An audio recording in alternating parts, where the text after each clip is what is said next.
Rule 7. Parts and contents of a pleading. Section 1. Caption. The caption sets forth the name of the court, the title of the action, and the docket number if assigned. The title of the action indicates the names of the parties. They shall all be named in the original complaint or petition, but in subsequent pleadings, it shall be sufficient if the name of the first party on each side be stated with an appropriate indication when there are other parties. Their respective participation in the case shall be indicated. 1. Section 2. The body. The body of the pleading sets forth its designation, the allegations of the parties' claims or defenses, the relief prayed for, and the date of the pleading. Paragraphs. The allegations in the body of a pleading shall be divided into paragraphs so numbered as to be readily identified, each of which shall contain a statement of a single set of circumstances so far as that can be done with convenience. A paragraph may be referred to by its number in all succeeding pleadings. Headings. When two or more causes of action are joined, the statement of the first shall be prefaced by the words "first cause of action," of the second by "second cause of action," and so on for the others. When one or more paragraphs in the answer are addressed to one of several causes of action in the complaint, they shall be prefaced by the words "answer to the first cause of action" or "answer to the second cause of action," and so on, and when one or more paragraphs of the answer are addressed to several causes of action, they shall be prefaced by words to that effect. Relief. The pleading shall specify the relief sought, but it may add a general prayer for such further or other relief as may be deemed just or equitable. Date. Every pleading shall be dated. 4. Section 3. Signature and address. A. Every pleading and other written submissions to the court must be signed by the party or counsel representing him or her. B. The signature of counsel constitutes a certificate by him or her that he or she has read the pleading and document, that to the best of his or her knowledge, information, and belief formed after an inquiry reasonable under the circumstances, it is not being presented for any improper purpose, such as to harass, cause unnecessary delay, or needlessly increase the cost of litigation. The claims, defenses, and other legal contentions are warranted by existing law or jurisprudence, or by a non-frivolous argument for extending, modifying, or reversing existing jurisprudence. The factual contentions have evidentiary support or, if specifically so identified, will likely have evidentiary support after availment of the modes of discovery under these rules, and the denials of factual contentions are warranted on the evidence or, if specifically so identified, are reasonably based on belief or a lack of information. C. If the court determines, on motion or motu proprio and after notice and hearing, that this rule has been violated, it may impose an appropriate sanction or refer such violation to the proper office for disciplinary action, on any attorney, law firm, or party that violated the rule, or is responsible for the violation. Absent exceptional circumstances, a law firm shall be held jointly and severally liable for a violation committed by its partner, associate, or employee. The sanction may include, but shall not be limited to, non-monetary directive or sanction, an order to pay a penalty in court, or, if imposed on motion and warranted for effective deterrence, an order directing payment to the movant of part or all of the reasonable attorney's fees and other expenses directly resulting from the violation, including attorney's fees for the filing of the motion for sanction.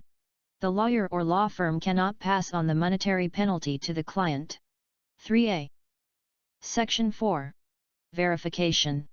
Except when otherwise specifically required by law or rule, pleadings need not be under oath or verified.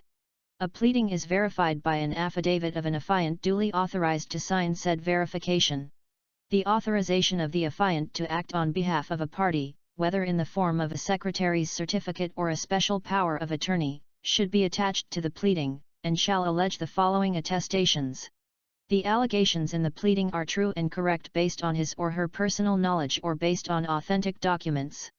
The pleading is not filed to harass, cause unnecessary delay, or needlessly increase the cost of litigation, and the factual allegations therein have evidentiary support or, if specifically so identified, will likewise have evidentiary support after a reasonable opportunity for discovery.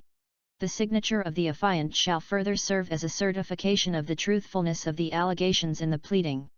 A pleading required to be verified that contains a verification based on information and belief, or upon knowledge, information, and belief, or lacks a proper verification, shall be treated as an unsigned pleading. 4a. Section 5. Certification against forum shopping. The plaintiff or principal party shall certify under oath in the complaint or other initiatory pleading asserting a claim for relief, or in a sworn certification annexed thereto and simultaneously filed therewith, a. that he or she has not theretofore commenced any action or filed any claim involving the same issues in any court, tribunal, or quasi-judicial agency and, to the best of his or her knowledge, no such other action or claim is pending therein, b. if there is such other pending action or claim, a complete statement of the present status thereof, and, c. if he or she should thereafter learn that the same or similar action or claim has been filed or is pending, he or she shall report that fact within 5 calendar days therefrom to the court wherein his or her aforesaid complaint or initiatory pleading has been filed. The authorization of the affiant to act on behalf of a party, whether in the form of a secretary's certificate or a special power of attorney, should be attached to the pleading.